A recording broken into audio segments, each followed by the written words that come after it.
there, artistic friends. It's Cam the Artistic Adult, and today join us as we embark on the Disney Treasure on a Halloween high seas adventure.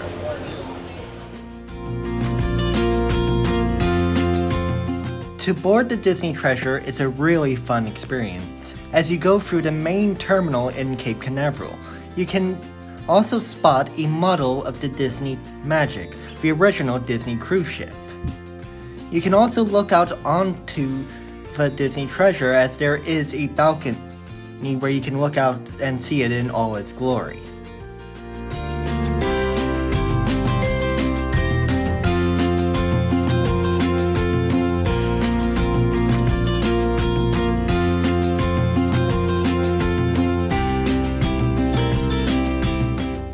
The Grand Hall is spectacular to look at and one of my favorite Great Halls I have experienced on Disney cruise ships thus far. However, since this was a Halloween cruise, they had gotten rid of the seating in the middle of the hall to make room for the Halloween tree, which is unfortunate as one of my favorite things to do on the Wish, the sister ship at the Treasure, was to sit in the Grand Hall and look at the chandelier while everyone was off the ship.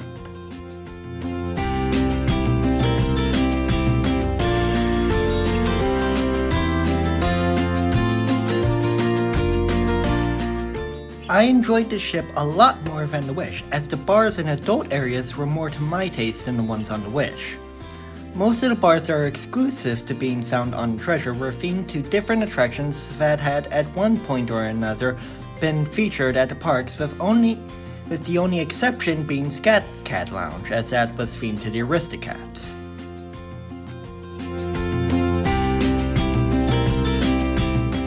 My absolute favorite bar on the Disney Treasure was the Haunted Mansion Parlor.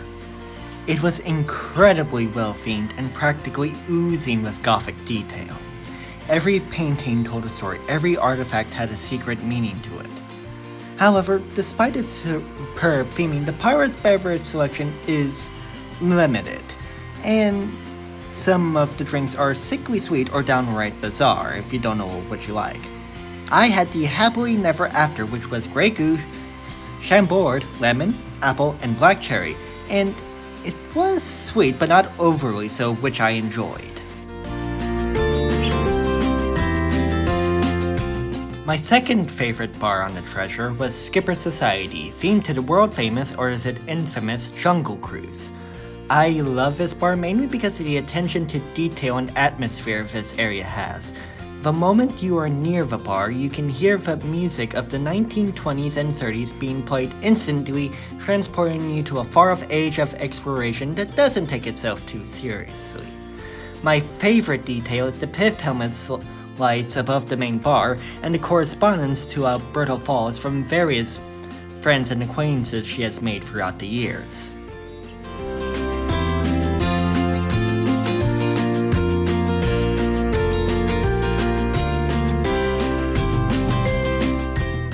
There are 3 main dining rooms on the Treasure like on all Disney cruise ships. These are 1923, Worlds of Marvel, and Plaza de Coco. Each have unique menus and unique theming to every one of them.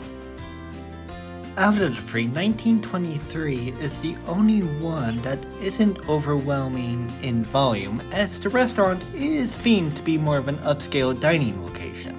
And as such, the diners inside seem to treat it as such, with a more quieter conversation and less noise in general.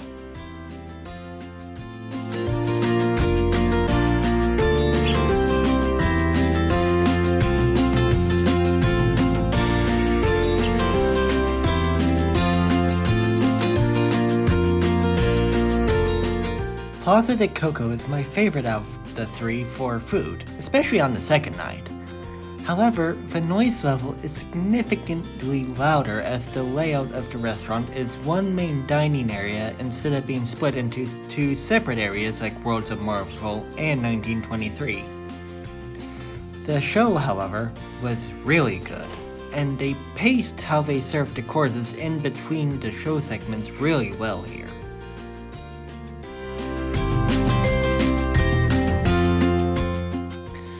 The same cannot be said about Worlds of Marvel.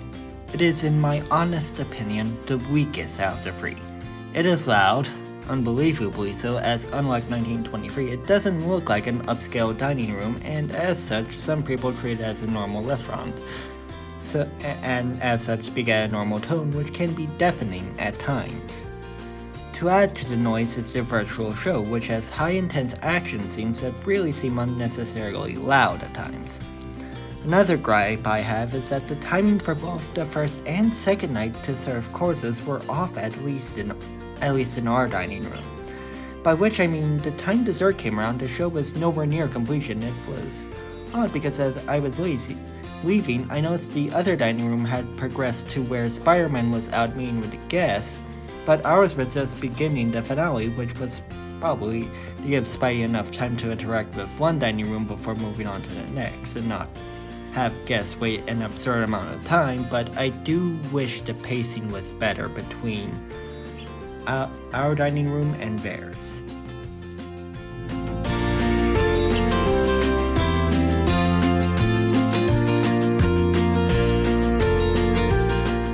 Speaking of noise levels, let's discuss the areas of the ship where you can go where it's significantly quieter than anywhere else on the ship.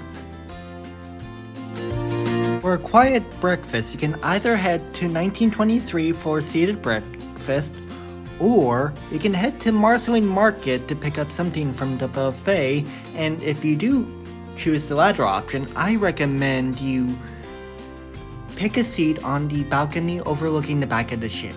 It is much quieter there, and the view is amazing back there.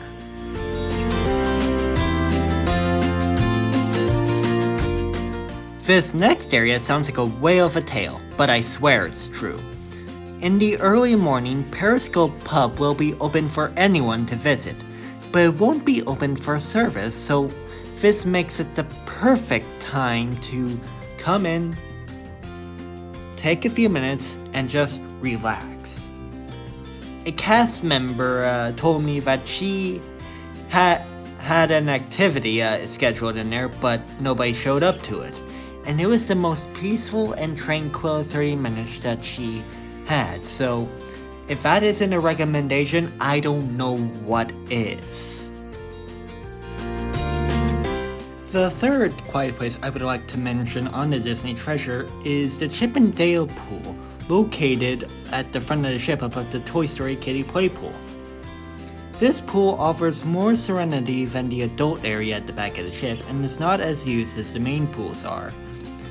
I went here in the early morning and it was really relaxing. And I stayed up there for a good hour and wasn't bothered at all. There were pretty much no one up there.